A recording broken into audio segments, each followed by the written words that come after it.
Welcome back students, this is doctor Anubha Sharma और आज हम डिस्कस करने वाले हैं आपके AIEE एग्जाम का यूनिट नंबर 2 का पार्ट 7, 8 एंड 9 से रिलेटेड जितने भी PYQs हैं उनमें से कुछ PYQs हम आज डिस्कस करेंगे। So let's begin. Yes, so question number 1 is in which of the following does the electron transport occur. There are 4 choices, 4 choices दी हुई हैं। First one is phytochrome, second one is cytochrome, third one is enzyme and the fourth one is hormones. ठीक है, तो हमें पता है कि ये जो इलेक्ट्रॉन ट्रांसपोर्ट चेन है ETC जिसे हम बोलते हैं, इलेक्ट्रॉन ट्रांसपोर्ट चेन, उसमें क्या इन्वॉल्व होते हैं?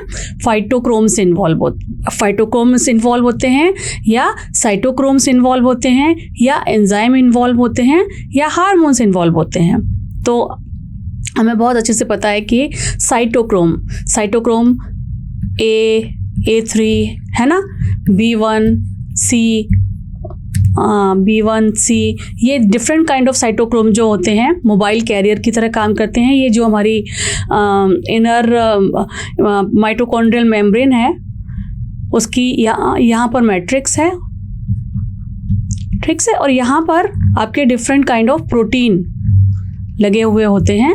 यहाँ पर जैसे cytochrome C act as a mobile carrier. ये जितने भी प्रोटीन कैरियर हैं ये these are known as cytochromes. ठीक है, सो राइट आंसर आपका जो है वो साइटोक्रोम है। फाइटोक्रोम क्या है? ये तो फाइटोक्रोम यानी कि कलर्ड, जो जैसे कि क्लोरोप्लास्ट है जो कलर देता है जितनी भी लीफ हैं उनके कलर को, और डिफरेंट जो फ्लावर की पेटल्स हैं उनको देता है, वो होते हैं फाइटोक्रोम्स। एंजाइम्स तो वहाँ पर है ही नहीं। इलेक्ट्रॉन ट्रांसपोर्ट के लिए इलेक्ट्रॉन कैरियर का काम तो एंजाइम्स करते नहीं हैं, और हार्मोन भी इसका आंसर नहीं है। So these are known as cytochromes. Cytochrome A3, जैसा कि मैंने बताया B1C, these are known cytochromes जो मोबाइल कैरियर की तरह काम करते हैं इन इलेक्ट्रॉन ट्रांसपोर्ट चेन। ठीक है, सो आपका राइट आंसर 2 होगा इन दिस पर्टिकुलर क्वेश्चन। चलिए नेक्स्ट क्वेश्चन देखते हैं। Question number 2, the difference between photophosphorylation, term दिया हुआ है यहाँ पर photophosphorylation and oxidative phosphorylation is consumed. तो जो फोटोफॉस्फोराइलेशन है और ऑक्सीडेटिव फॉस्फोराइलेशन है, इन दोनों में क्या डिफरेंस है? किस चीज़ के कंज्यूम करने में इन दोनों में डिफरेंस है? तो फॉस्फोराइलेशन क्या है? हमें पता है सिंथेसिस ऑफ ATP। फॉस्फोराइलेशन क्या है? हमारा ये जो ATP है इसका बनना, इसको फॉस्फोराइलेशन कहते हैं। फोटोफॉस्फोराइलेशन, इसमें फोटो यानी कि लाइट की प्रेजेंस में जब यूज हो रहा है वो, है ना, बन रहा है। ऑक्सीडेटिव फॉस्फोराइलेशन जब विदाउट लाइट है, और ऑक्सीडेटिव फॉस्फोराइलेशन हमें बहुत अच्छे से पता है कि ये माइटोकॉन्ड्रिया में होता है ना, माइटोकॉन्ड्रिया की मैट्रिक्स में होता है ऑक्सीडेटिव फॉस्फोराइलेशन। हमें पता है माइटोकॉन्ड्रिया मेन जो है वो एनर्जी करेंसी इसीलिए कहा जाता है क्योंकि वहाँ पर डिफरेंट स्टेप्स में हमारा ATP जनरेट होता है, जो हमारी जो इलेक्ट्रॉन ट्रांसपोर्ट चेन है उसके बाद जनरेट होता है ATP, और जो इलेक्ट्रॉन्स का फाइनल एक्सेप्टर है वो ऑक्सीजन वहाँ पर काम करती है। अगर आप इलेक्ट्रॉन ट्रांसपोर्ट चेन अच्छे से पढ़ें तो अब हम चारों चॉइस पढ़ लेते हैं, देखते हैं कि इसमें कौन सी चॉइस हमारी फिट बैठती है। अब हमारे को ये तो क्लियर हो गया, आप लोगों को क्लियर हो गया फोटोफॉस्फोराइलेशन और ऑक्सीडेटिव फॉस्फोराइलेशन में क्या अंतर है। ठीक है, अब 1 by 1 हम चारों चॉइसेस को रीड करते हैं। In your first choice, in photophosphorylation oxygen is evolved, where in oxidative phosphorylation oxygen is consumed। Oxygen consume होती है ऑक्सीडेटिव फॉस्फोराइलेशन में, और जो फोटोफॉस्फोराइलेशन है उसमें ये इवॉल्व होती है, निकलती है ना। ये फर्स्ट चॉइस में हमारा दिया हुआ है। सेकंड चॉइस दी हुई है ATP are involve only in, यहाँ लिखा है only in, ATP are involve only in photophosphorylation. And third choice ATP are involve only in oxidative phosphorylation. तो ऐसा तो नहीं है कि केवल ऑक्सीडेटिव फॉस्फोराइलेशन में ATP इन्वॉल्व हो रही है या केवल फोटोफॉस्फोराइलेशन में हो रही है, दोनों ही प्रोसेस में ATP इन्वॉल्व होती है। ठीक है, तो सेकंड और थर्ड चॉइस तो हमारी बिल्कुल नहीं बनेंगी, ठीक है। एंड फोर्थ चॉइस दिया हुआ है यहाँ पर, both occur in the absence of light. ये देखिए, अभी हमने जब डिफाइन किया कि फोटोफॉस्फोराइलेशन क्या है, तो वो तो लाइट है ना। हमें पता है कि PS1 PS2, आपको पता है फोटो सिस्टम 1 फोटो सिस्टम 2 जो फोटोसिंथेसिस के 2 पार्ट हैं, तो वो फोटो लाइट की प्रेजेंस में होता है फोटोफॉस्फोराइलेशन, जबकि ऑक्सीडेटिव फॉस्फोराइलेशन के लिए लाइट की कोई ज़रूरत नहीं है। तो यहाँ पर जो बोथ लिखा हुआ है टर्म वो गलत हो जाता है। तो ये तीनों चॉइस गलत हो रही हैं हमारी, क्योंकि हमें पता है कि ATP तो यूज़ होता है, बनता है दोनों ही सिचुएशंस में। अब डिफरेंस क्या है कि फर्स्ट चॉइस एक बार हम दोबारा पढ़ते हैं। इन photophosphorylation oxygen is involved, where in oxidative phosphorylation oxygen is consumed। Oxidative phosphorylation में हमें पता है फाइनल एक्सेप्टर जो होता है, ये मैंने आपको अभी भी मैट्रिक्स बना के दिखाया था। ये यहाँ पर अगर हमारे डिफरेंट कैरियर लगे हुए हैं, यहाँ से प्रोटॉन जाता है, यहाँ पर आपको पता है ना, डिफरेंट स्टेप पर प्रोटॉन यहाँ से ट्रांसफ़र होते हैं,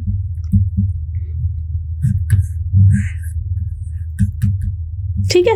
और फिर फाइनली क्या होता है, यहाँ ATP सिंथेज के थ्रू यहाँ पर आकर अल्टीमेटली जो हाफ O2 है वहाँ पर ऑक्सीजन एक्सेप्ट करती है, किसे, इलेक्ट्रॉन्स को, है ना, एक्सेप्ट करती है यहाँ पर। तो यहाँ पर ऑक्सीजन कंज्यूम होती है, तो ये फाइनल एक्सेप्टर होती है इलेक्ट्रॉन की, तो ऑक्सीजन यहाँ पर कंज्यूम होती है और फिर ATP का सिंथेसिस भी यहाँ पर होता है इलेक्ट्रॉन ट्रांसपोर्ट चेन में, ठीक है।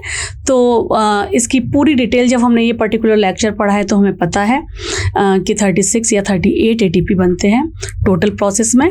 तो हमें ये पता है कि जो इलेक्ट्रॉन्स ट्रांसफ़र हो रहे हैं थ्रू वेरियस एनर्जी कैरियर, जैसे NADH, NADPH, FADH, इसके थ्रू जो ट्रांसफ़र हो रहे हैं उसका फाइनल एक्सेप्टर क्या है, फाइनल एक्सेप्टर ऑक्सीजन ही है। तो ऑक्सीजन यहाँ पर कंज्यूम होती है, ठीक है, और ATP सिंथेसिस होती है।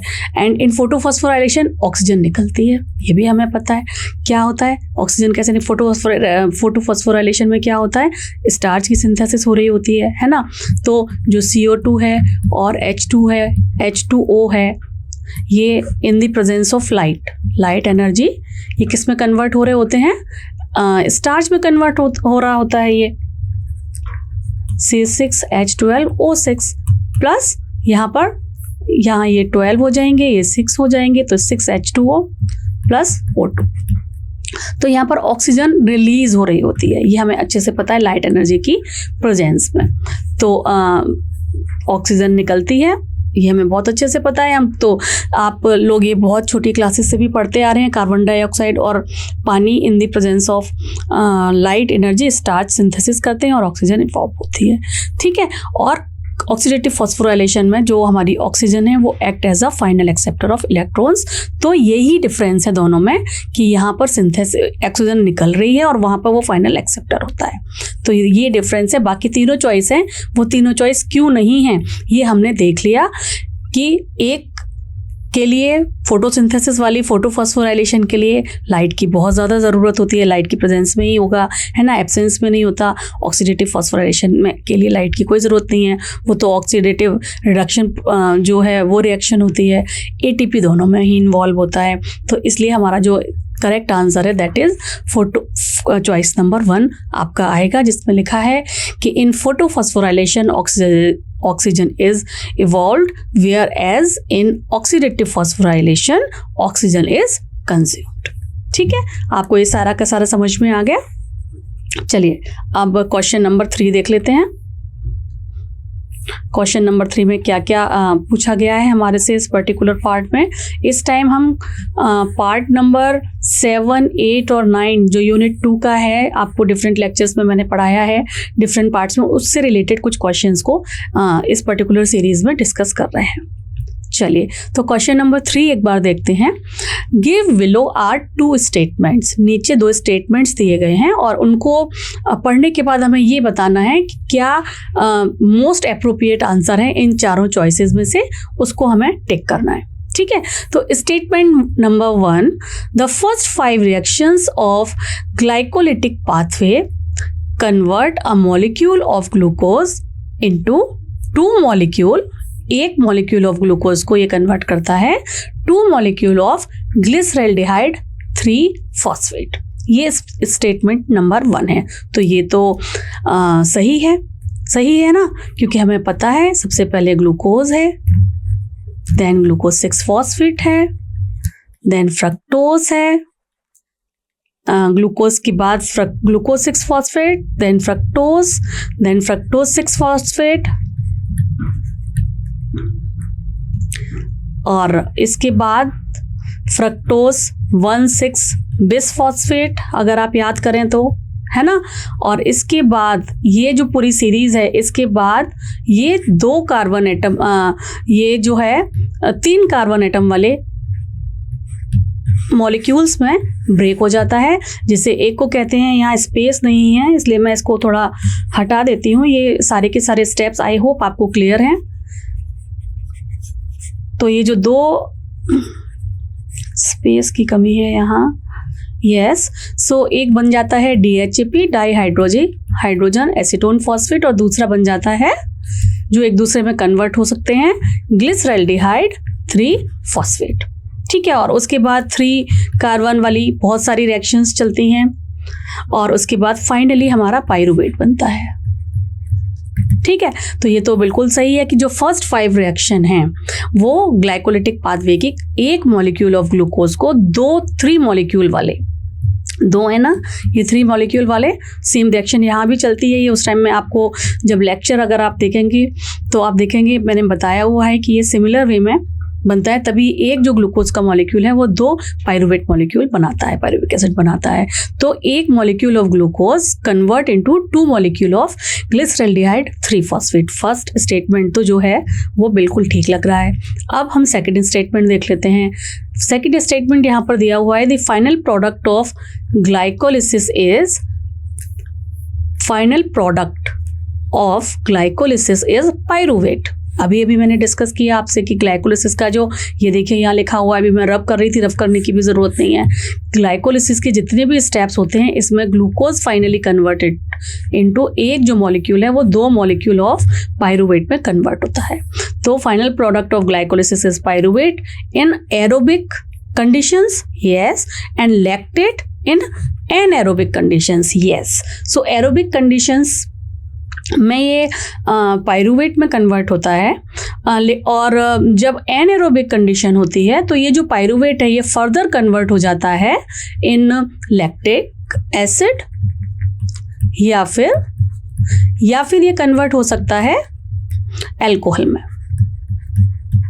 है ना, डिपेंडिंग अपॉन द कंडीशन। अगर मसल सेल्स हैं हमारी तो ऑक्सीजन की कमी है, इनएडिक्वेट है, तो ऑक्सीजन की कमी है तो जो पाइरूवेट है वो लैक्टिक एसिड में कन्वर्ट हो जाता है। जो मसल क्रैम्प्स आते हैं, अगर हम एक ही दिन में ये सोचें कि बहुत ज़्यादा दौड़ लें, ये मैंने लेक्चर के भी टाइम आपको बताया था कि अगर हम एकदम बहुत ज़्यादा ऑक्सीजन की रिक्वायरमेंट, बहुत ज़्यादा मसल्स को यूज़ करते हैं, आदत नहीं है हमारी, और एक ही दिन में काफ़ी ज़्यादा दौड़ रहे हैं या उनसे काम कर रहे हैं, बहुत ज़्यादा लंबा माउंट ट्रैकिंग कर रहे हैं, बहुत दूर पैदल चल रहे हैं, और हमारी हैबिट नहीं है उस चीज़ को करने की, तो हमारी मसल्स को ज़्यादा ऑक्सीजन की ज़रूरत होती है क्योंकि वो ज़्यादा काम कर रही है उस टाइम पर, और उतनी तेज़ी से हम सांस ले नहीं रहे हैं, ऑक्सीजन पहुंच नहीं रही है। तो एरोबिक कंडीशन से जब नहीं मिलता है तो एनारोबिक कंडीशन से जो पाइरूवेट है वो लैक्टिक एसिड में मसल्स में कन्वर्ट हो जाता है, और वो लैक्टिक एसिड फिर वहाँ पर जमा होकर हमारे मसल्स में दर्द करता है। अचानक आपको पता होगा अगर आप ट्रैकिंग पर गए हैं तो हमारे पैरों में दर्द होने लगता है, या मैराथन में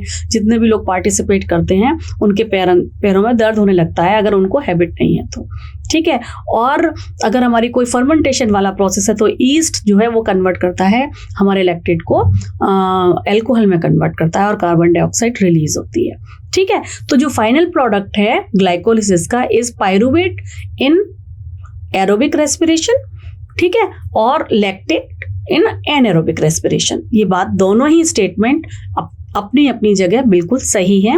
अगर आप बहुत अच्छे से जो साइकिल है वो याद करेंगे तो आपको एकदम क्लियर हो जाएगा कि जो एनारोबिक कंडीशन में 2 तरीके के प्रोडक्ट बनते हैं, लैक्टिक एसिड एंड अल्कोहल, ठीक है। सो इसमें लिखा हुआ है in the light of the above statement choose the most appropriate answer from the option given below. Both statement 1 and 2 are correct. So according to me दोनों statement सही हैं।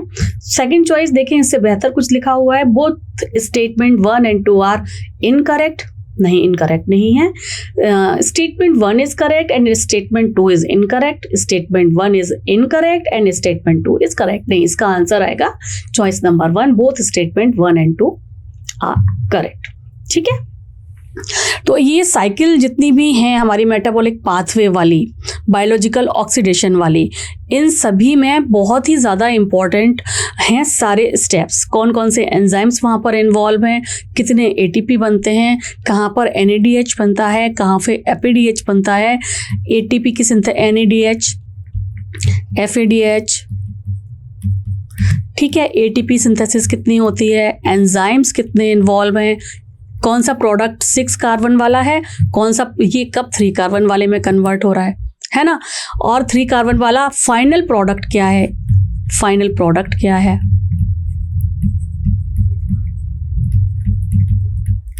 इस तरीके के क्वेश्चंस बहुत ज़्यादा इसमें बनते हैं। तो इन सभी चीज़ों पर जब आपको साइकिल याद होगी, आप एक लेक्चर्स 1-2 बार अच्छे से सुन लेंगे, जो भी रिकॉर्ड करके मैंने आपको दिए हुए हैं, तो आपको ये सारे के सारे कंसेप्ट्स क्लियर हो जाएंगे। ठीक है, तो चलिए अब नेक्स्ट क्वेश्चन देखते हैं। 3 क्वेश्चंस तो हमने यहाँ पर सॉल्व कर लिए हैं।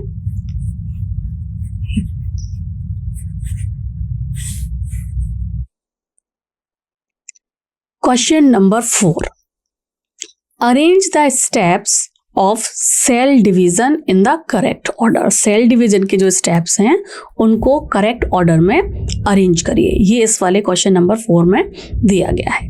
इसमें चॉइसेस दी हुई हैं। सबसे पहले इनकरेक्ट ऑर्डर में है, इसका मतलब इनकरेक्ट ही दिया होगा, है ना। ए चॉइस है cytokinin, B choice metaphase, then anaphase, D telophase and the E1 is prophase. अब हमें पता है, ये तो बहुत इजी क्वेश्चन है। अगर आपको cell division step by step manner में पता है तो सबसे पहले होता है प्रोफेज, है ना, then metaphase, then anaphase, then telophase and then cytokinesis. ठीक है, तो सबसे पहली चॉइस आनी चाहिए मेरे हिसाब से E, then B, then C, then D and the last one is A। तो ये वाला सीक्वेंस किस में है देख लेते हैं। D, B, C, A, D। नहीं, यहाँ पे नहीं है, यहाँ पर है E पहले, E, B, C, D, A। C choice जो है वो मेरे अकॉर्डिंग बिल्कुल सही है, क्योंकि सबसे पहले प्रोफेज है, देन मेटाफेज है ना, देन एनाफेज है, टीलोफेज, साइटोकाइनेसिस। प्रोफेज में क्या होगा, कंडेंसेशन होगा, मेटाफेज में इक्वेटर पे आएंगे क्रोमोसोम, देन एनाफेज में टुवर्ड्स पोल की तरफ खींचेंगे। याद करिए आप सेल डिवीजन वाले सारे स्टेप्स। देन टीलोफेज में उनकी जो है दोबारा से न्यूक्लियोलस और मेम्ब्रेन बनना शुरू हो जाएगी, एंड साइटोकाइनेसिस में साइटोप्लाज्म का भी डिवीजन हो जाएगा। और ये इस सीरीज में स्टेप्स सारे के सारे चलते हैं।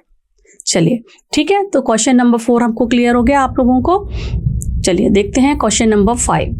Consider the following phases of cell cycle S G1, G2 and M। Choose the correct sequence of phases जितने भी हैं of cell from the option given below. पहले कौन सा होगा, ये भी सेल डिवीजन साइकिल या सेल साइकिल से रिलेटेड क्वेश्चन है। फिर दूसरा कौन सा होगा। अब ये जो सेल साइकिल है, अगर आप याद करें तो सेल साइकिल में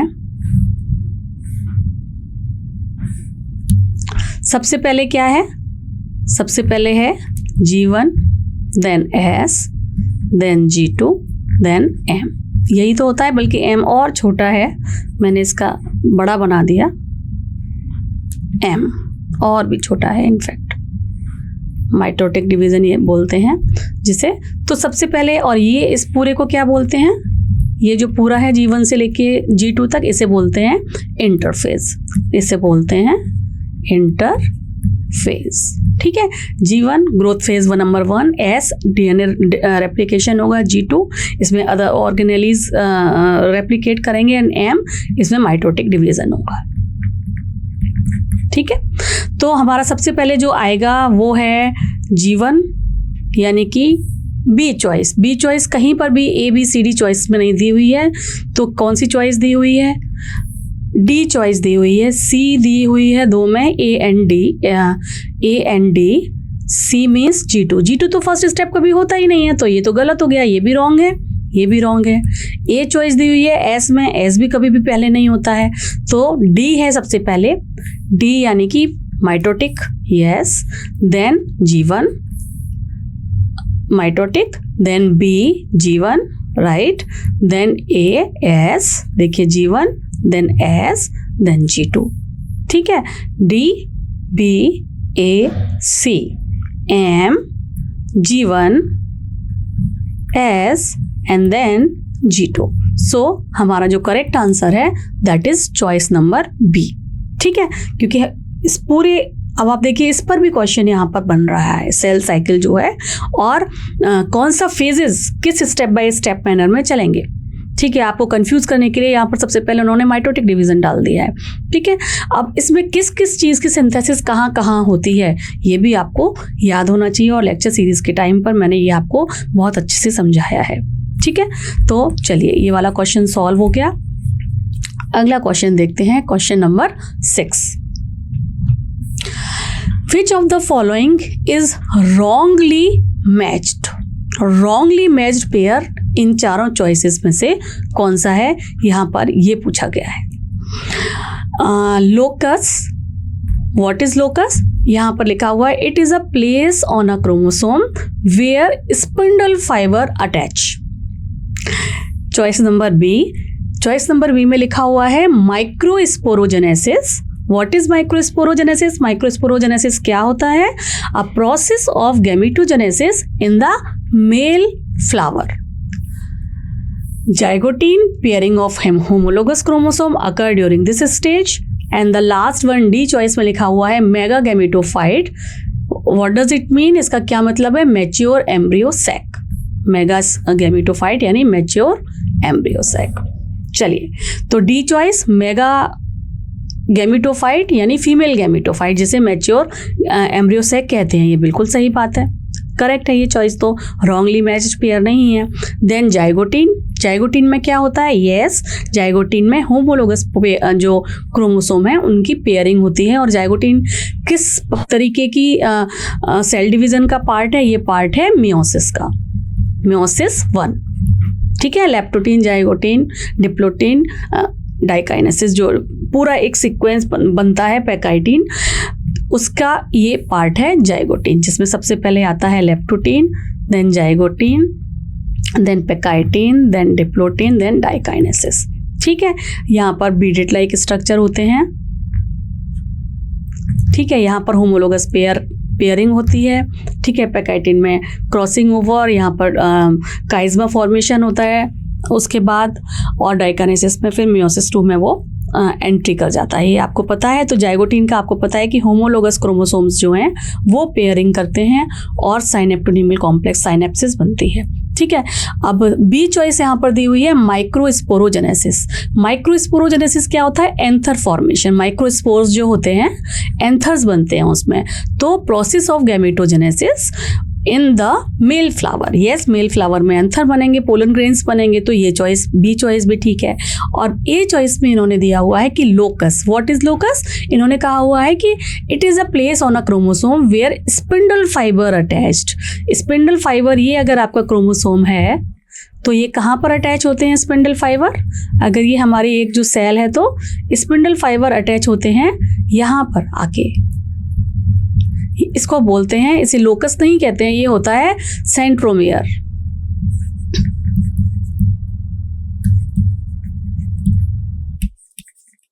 सेंट्रोमियर, ठीक है। तो सेंट्रोमियर पर जाके स्पिंडल फाइबर अटैच होते हैं। और जो लोकस है इट इज अ प्लेस, यहाँ कहीं पर भी अगर कहीं एक जीन लोकेटेड है उस प्लेस को कहते हैं locus. It is a particular location of a gene. कोई भी जीन किस पर्टिकुलर लोकेशन पर प्रेजेंट है किसी क्रोमोसोम में, उसे लोकस कहा जाता है। ये जो बीच वाला है इसको सेंट्रोमियर कहा जाता है, ठीक है। तो लोकस नहीं है इसका आंसर बिल्कुल भी, तो जो चॉइस नंबर ए है वो गलत हो जाएगी, ठीक है। तो रॉन्गली मैच्ड क्या हुआ? बाकी तीनों बिल्कुल सही हैं। मेगा गैमेटोफाइट फीमेल गैमेटोफाइट होता है जिसे मैच्योर एम्ब्रियो सैक कहा जाता है। जाइगोटीन में होमोलोगस पेयर कि मियोसिस 1 का जो पार्ट है उसमें होमोलोगस क्रोमोसोम्स की पेयरिंग होती है, साइनेप्सिस बनता है, माइक्रोस्पोरोजेनेसिस इसमें एंथर्स बनते हैं जो कि गैमेटोजेनेसिस जो मेल फ्लावर में होता है वो होता है। और ए चॉइस है वो रॉन्गली मैच्ड है क्योंकि स्पिंडल फाइबर जहाँ अटैच होता है उसे लोकस नहीं सेंट्रोमियर कहते हैं। तो आपका जो चॉइस नंबर ए है वो इस पर्टिकुलर क्वेश्चन का आंसर होना चाहिए। चलिए अब अगला क्वेश्चन देखते हैं, question number 7। What happened during the metaphase stage of cell cycle? Question में कहा गया है कि मेटाफेज जो स्टेज है सेल साइकिल की उसमें क्या होता है। प्रोफेज, मेटाफेज, एनाफेज, ये है ना, prophase, metaphase, anaphase and telophase. ठीक है, अब choice number A, chromosome are moved to spindle equator, centromere split and chromatid separates, pairing between homologous chromosome takes place, crossing over between homologous chromosome takes place. तो आपको बहुत अच्छे से पता है कि मेटाफेज में सारे के सारे जो क्रोमोसोम्स हैं वो इक्वेटोरियल रीजन पे जाके सेट हो जाते हैं, है ना। और एनाफेज में ये कहाँ की तरफ मूव करते हैं, टुवर्ड्स पोल। और फिर टीलोफेज में इसी वाली स्टेज पर क्या होता है, डिवीजन होना शुरू हो जाता है, दोबारा न्यूक्लियस मेम्ब्रेन बनना शुरू हो जाती है और डिवीजन शुरू हो जाता है। इस तरीके से होता है। तो हमें बहुत अच्छे से पता है कि इसका जो आंसर है वो चॉइस नंबर 1 बनना चाहिए, जहां पर ये लिखा हुआ है कि chromosome are move towards equator, spindle equator. This one is the answer.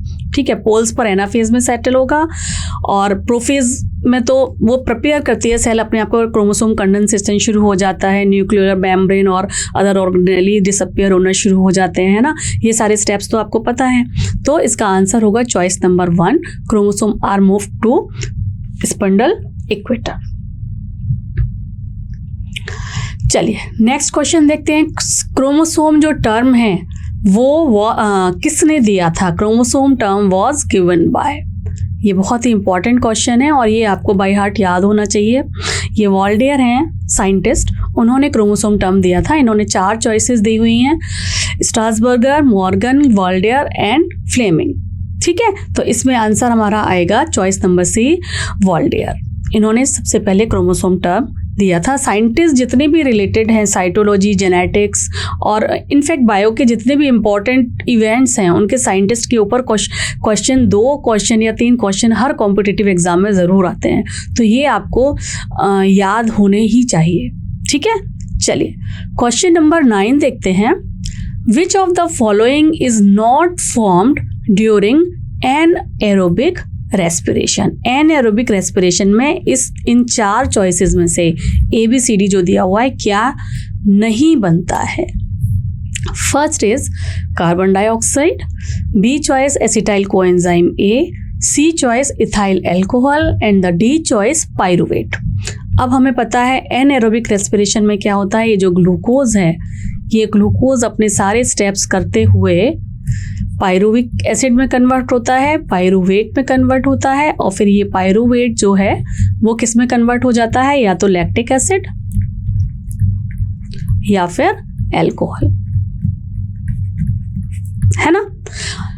तो इन दोनों में कन्वर्ट होता है। तो ये कह रहे हैं इनमें से, और हाँ इसके साथ CO2 निकलती है, कार्बन डाइऑक्साइड निकलती है। तो पायरुवेट एनारोबिक रेस्पिरेशन में बनता है। CO2 यस रिलीज होती है। Ethyl alcohol, yes ethyl alcohol भी बनता है जिसे C2H5OH बोलते हैं। तो अगर ये पायरुविक एसिड एक कार्बन डाइऑक्साइड को रिलीज करके और एसिटाइल ग्रुप इस पर लग जाए तो ये एसिटाइल कोएंजाइम A में कन्वर्ट हो जाता है, जो कि फर्दर घुसता है कहाँ पर, सिट्रिक एसिड साइकिल में, जिसे हम TCA साइकिल भी कहते हैं क्योंकि इसका फर्स्ट जो प्रोडक्ट है वो सिट्रिक एसिड होता है, जिसे हम क्रैब साइकिल भी कहते हैं। उसके अंदर ये एंट्री करता है जो एरोबिक रेस्पिरेशन का पार्ट है। लेकिन एनएरोबिक रेस्पिरेशन में इसीलिए बहुत लेस एनर्जी रिलीज होती है, केवल 2 ATP रिलीज होते हैं as compare to aerobic respiration जिसमें बहुत ज़्यादा एनर्जी रिलीज होती है। क्योंकि और इसमें एल्कोहल बनता है या लैक्टिक एसिड बनता है। तो यहाँ पर अगर क्या नहीं बनता है तो वो होगा एसिटाइल कोएंजाइम ए, क्योंकि ये पाइरूवेट एसिटाइल कोएंजाइम ए में कन्वर्ट होने के बाद TCA साइकिल में एंटर करता है, जहाँ पे फर्दर क्या होता है, जितने भी अलग आगे मेटाबॉलिक वाले एरोबिक साइकिल के स्टेप्स हैं वो यूज्ड अप होने के बाद हमारे इलेक्ट्रॉन जो है हमारे ट्रांसफ़र होते हैं सिट्रिक एसिड साइकिल के बाद, दोबारा से वो डिफरेंट काइंड ऑफ प्रोडक्ट्स में कन्वर्ट होके दोबारा से ये सेम साइकिल रिपीट करता है, ठीक है। और उसके बाद फिर वो TCA में चला जाता है, ऑक्सीडेटिव फॉस्फोराइलेशन की TCA में नहीं, sorry, ETC electron transport chain में एंटर करता है, ठीक है। तो अभी मैंने आपको दिखाया कि कार्बन डाइऑक्साइड भी रिलीज हो रही थी, इथाइल अल्कोहल भी बन रहा था और पाइरूवेट भी बन रहा था, पाइरूवेट ही इथाइल अल्कोहल में कन्वर्ट हो रहा था। तो यहाँ पर बी चॉइस है वो आएगी कि acetyl coenzyme A aerobic respiration में फॉर्म नहीं होता है, ठीक है। चलिए लास्ट क्वेश्चन है क्वेश्चन नंबर 10, और इसमें पूछा गया है विच of the following molecule is most energy rich in a healthy person with a nominal metabolic rate. किसी भी हेल्दी पर्सन में ये जो 4 चॉइसेस दी हुई हैं उसमें सबसे ज़्यादा एनर्जी किस मॉलिक्यूल में है। Choice number 1 ATP, choice number 2 GTP, choice number 3 FADH and the choice number 4 NADH। अब ATP और ATP को तो एनर्जी करेंसी कहते हैं, क्योंकि इसमें ये जो एडेनोसिन ट्राइफॉस्फेट लगा हुआ होता है, इसके इन सारे बॉन्ड्स में हाई एनर्जी होती है, और ये जब टूटते हैं यहाँ से तब बहुत सारी एनर्जी रिलीज होती है और उससे हम फिर मेटाबॉलिक एक्टिविटी करते रहते हैं, तो उसको तो एनर्जी करेंसी कहते हैं। ATP और GTP एनर्जी करेंसी हो गए। अब हमें पता है कि NADH और FADH ये क्या है, ये हैं इलेक्ट्रॉन कैरियर, इलेक्ट्रॉन को कैरी करने का काम करते हैं, जो फाइनली इलेक्ट्रॉन कैरी करके किसको देता है, ये ऑक्सीजन को देता है ना, ऑक्सीजन को देता है, जहाँ पर फिर हमारी क्या बनती है, ATP सिंथेसिस होती है इलेक्ट्रॉन ट्रांसपोर्ट चेन के बाद। ये पूरा मेटाबॉलिक पाथवे है जिसे सेल्यूलर रेस्पिरेशन बोलते हैं। सेल्यूलर रेस्पिरेशन में एनर्जी कैरियर का काम करता है, एनर्जी कैरियर। और एक जो NADH है वो 1 NADH ये कन्वर्ट करेगा कम से कम 2.5 एग्जैक्ट फिगर है, मगर जो आपके लेवल पर याद किया जाता है वो 3 ATP होता है। 3 ATP मॉलिक्यूल के बराबर एनर्जी कैरी करता है, जबकि जो हमारा FADH है ये कन्वर्ट होता है 2 ATP में। तो अब आप देख लीजिए कि एक जो NADH है वो ज़्यादा एनर्जी रिच होगा या अकेला एक ATP मॉलिक्यूल या GTP मॉलिक्यूल होगा, ठीक है। तो सेलुलर रेस्पिरेशन में हमारा जो NADH है वो एनर्जी कैरियर है, और एक NADH से 3 ATP मॉलिक्यूल्स बन सकते हैं, वो कन्वर्ट होता है उसमें, उसके बराबर एनर्जी देता है, क्योंकि वो एनर्जी इलेक्ट्रॉन्स को ट्रांसपोर्ट करने का काम कर रहा होता है पूरे सेलुलर रेस्पिरेशन के डिफरेंट स्टेप्स में। तो इसका जो करेक्ट आंसर है वो मेटाबॉलिक रेट का जो करेक्ट आंसर है मोस्ट एनर्जी रिच वाले का, उसका आएगा choice number D NADH। FADH 2 ATP के मॉलिक्यूल देता है जो मैंने अभी आपको बताया, और ये 3 दे रहा है, इसलिए आंसर जो हमारा मोर करेक्ट है that is NADH। So this is about some questions जो आपके सेलुलर रेस्पिरेशन ऑक्सीडेटिव रेस्पिरेशन से रिलेटेड थे, पार्ट 7, 8, 9 के आपके यूनिट 2 के पार्ट्स से। तो इसी तरीके के बहुत सारे question, different kind of metabolic pathway, different kind of cell cycle के जितने भी स्टेप्स हैं उन पर बनते हैं। इसी तरीके के क्वेश्चंस और कुछ साइंटिस्ट के ऊपर भी बनते हैं, जो कि मैंने आपको बताया। आप इनकी लगातार प्रैक्टिस करिए। If you have any query तो आप मुझे कमेंट बॉक्स में लिखिए, we will discuss that later on.